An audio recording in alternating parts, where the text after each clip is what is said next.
Hello, parents and maybe kids that are watching right now. My name is Mr. Jansen, and I will be teaching social development this year. I'm looking forward to it. I've been doing it for a couple years here at Lee Summit West.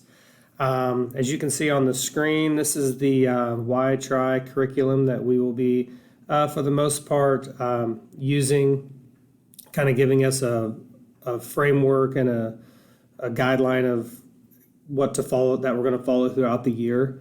As you can see from the bottom, our goal is to kind of talk about, the realities of what's going on in the world and what's going on maybe in your life, and how we're going to figure out ways to kind of work through a lot of those problems and challenges that you have in your life. We are going to be starting virtually, as you know, which makes it a little bit more challenging, or a lot more challenging, but we're going to do everything we can to as a school to make this a good experience for everybody involved.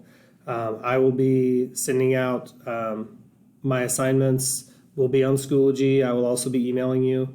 If I don't hear a lot of feedback, I'll also make some phone calls just to kind of see how you guys are doing, and see if you need any help, not just in my class, because I don't want my class to be overwhelming or a burden on you at all. Social development is really a class that is there to try and help navigate the rest of the school day, and making that part of your life easier. So I look forward to meeting each and every one of you. I will be sending out more information as we go. Otherwise, I'll talk to you soon. Thank you.